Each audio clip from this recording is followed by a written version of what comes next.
YouTube Tamil மக்களுக்கு வணக்கங்க. இன்றைக்கி கத்திரிக்காய் செடி தான் பார்க்க போகிறோம். இந்த செடி பார்த்திங்கன்னா நான் விதை வந்து ஒரு முத்தின கத்திரிக்காய் நம்ம வாங்கிட்டு அந்த கத்திரிக்காயில் முத்தின கத்திரிக்காயிலேருந்து அந்த விதைகளை எடுத்து தண்ணீர் அலசி சாம்பல் கலந்து அதை காய வச்சு அதை போட்டு விதைச்சதை நாற்றா நட்டங்க. நிறைய ஒரு 20 செடிக்கு நட்டேன். ஏன்னா இந்த பக்கம் மாடு அதிகமாக இருக்கிறதால மெரித்து துவைச்சி செடியெலாம் போயிடுச்சு. ஒரு 3 செடி தான் அதில் கொஞ்சம் ஓரளவுக்கு வந்துச்சு. இதில் பார்த்தீங்கன்னா இன்றைக்கி ஒரு சாம்பார் வைக்கிற அளவுக்கு கொஞ்சம் காய் காய்ச்சிருது.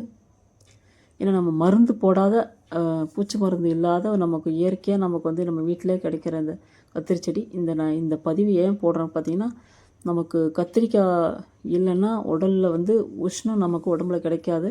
அடுத்தது இந்த கிட்னி ப்ராப்ளத்துக்கு எல்லாமே இந்த கத்திரிக்காய் தாங்க மெயின் காய்.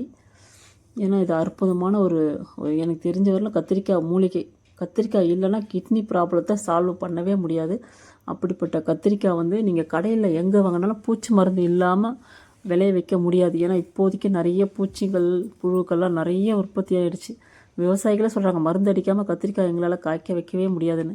அதுமாரி நம்ம வீட்டில் இருக்கும்போது நமக்கு இந்த ப்ராப்ளம் இருக்காது. அப்படியே பூச்சி பிடிச்சாலும் நம்ம வந்து பச்சை மிளகா அதை அரைச்சி நம்ம வந்து தெளிக்கலாம். இல்லை வந்து பயோஎன்சைம் தண்ணி கலந்து தெளிக்கலாம். அதுமாரி பண்ணலாம். இப்போ பாருங்கள் இதில் எதுவுமே செய்யலை. இதுக்கே பாருங்கள் லைட்டாக ஒரு கத்திரிக்காய் வந்து லைட்டாக அந்த பூச்சி அதை நம்ம அரிஞ்சு போட்டு தான் நம்ம சமைக்கணும்.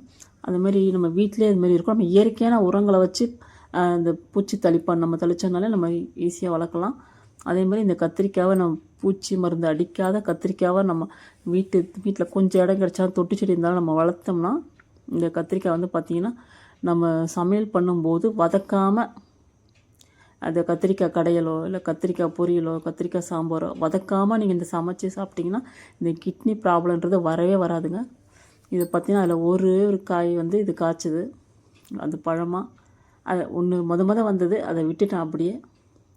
இப்போ இது பார்த்திங்கன்னா இந்த பழமாக செடியிலே இருந்துச்சுங்களா, இதை எடுத்து வச்சு நம்ம வந்து அரிஞ்சு அந்த விதைகளை வந்து தண்ணியில் அப்படி கரைச்சி விட்ட மாதிரி வந்து எடுத்து அதை வந்து நம்ம சாம்பல் பூசி எடுத்து வச்சு அதுக்கப்புறமா நீங்கள் வெயில் நிழல்லே கொஞ்சம் உணர்த்திட்டு அதுக்கப்புறம் நீங்கள் விதைச்சி பாருங்கள். அது காஞ்சதுக்கப்புறமா செடி வந்துடும், நாற்று வந்துடும். அது பிடுங்கி தான் நம்ம அடுத்த இடத்துல நம்ம நடணும். நட்டு பாருங்கள், நல்லா நமக்கு இயற்கையான நம்ம ஒரு கத்திரிக்காய் கிடைக்கும். நமக்கு தினமும் எனக்கு தெரிஞ்ச ஒரு 5 செடி இருந்தாலே போதுங்க. நமக்கு வாரத்தில் கத்திரிக்காய் பொறுத்தவரை 2 இல்லை 3 முறையாச்சும் நம்ம யூஸ் பண்ணணும். ஏன்னா உடம்புல உஷ்ணம் இருந்தால் தான் வலிகள் இருக்காது. அந்த வலிகள் போகணும். அடுத்தது கிட்னி ப்ராப்ளம் வரவே வராது. பிடிச்சிருந்தால் லைக் பண்ணுங்கள். நன்றி.